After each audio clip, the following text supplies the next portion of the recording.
रूस का राष्ट्रपति चुनाव इस बार कई मायनों में खास है।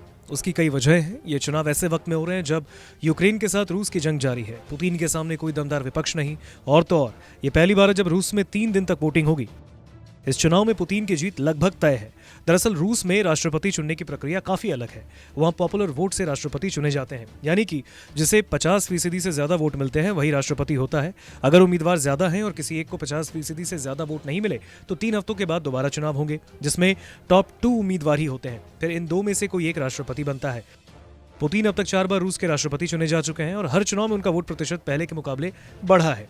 साल 2000 में पुतिन पहली बार राष्ट्रपति चुने गए, तब उन्हें 54% वोट मिले। इसके बाद 2004 में उन्हें 72%, 2012 में 65% और 2018 के राष्ट्रपति चुनाव में पुतिन ने 77% वोट हासिल किए।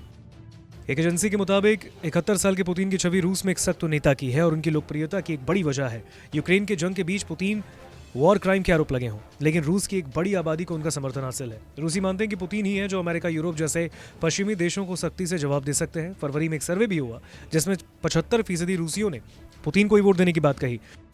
व्लादिमीर पुतिन की जीत की वजह एक ये भी है कि उनका मुकाबला करने के लिए कोई बड़ा नेता वहां है ही नहीं।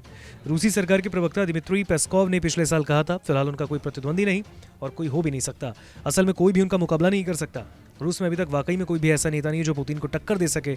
पुतिन का विरोध करने वाले नेताओं की या तो मौत हो चुकी है या फिर अज्ञातवास पर है। पिछले महीने ही पुतिन के कट्टर विरोधी नेता अलेक्सी नवलनी की आर्टिकल जेल में मौत हुई। माना जाता है कि नवलनी ही पुतिन को टक्कर दे सकते थे।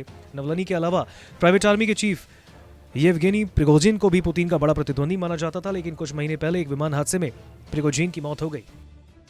इन दोनों के अलावा पुतिन के एक और विरोधी उभर रहे थे जिनका नाम बोरिस नादेजदीन है, लेकिन चुनाव आयोग ने उन्हें राष्ट्रपति चुनाव में खड़ा होने से रोक दिया। इस चुनाव में पुतिन का मुकाबला 3 नेताओं निकोलाई खारितोनोव, लियोनिद स्लस्की और व्लादिस्लाव दानाकोव से होगा। हालांकि इन तीनों को डमी कैंडिडेट माना जा रहा है। रूस में अब तक के सबसे ज्यादा लंबे वक्त तक सत्ता में सिर्फ जोसेफ स्टालिन रहे। अगर पुतिन इस चुनाव में जीत जाते हैं तो 2030 तक इस पद पर बने रहेंगे। पुतिन 24 साल से सत्ता में हैं और 6 साल का ये कार्यकाल पूरा करने के साथ उन्हें 30 साल हो जाएंगे।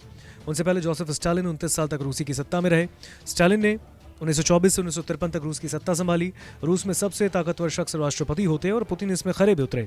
पुतिन का न सिर्फ वहां दबदबा है बल्कि मीडिया से लेकर अपने विरोधियों तक सब पर उनका कंट्रोल भी। नमस्कार, मैं हूं मानक गुप्ता। अगर आपको हमारा ये वीडियो पसंद आया हो तो इसे लाइक और शेयर जरूर करें, और हां, हमें सब्सक्राइब और फॉलो करना ना भूलें ताकि आप देश और दुनिया की कोई खबर मिस ना करें।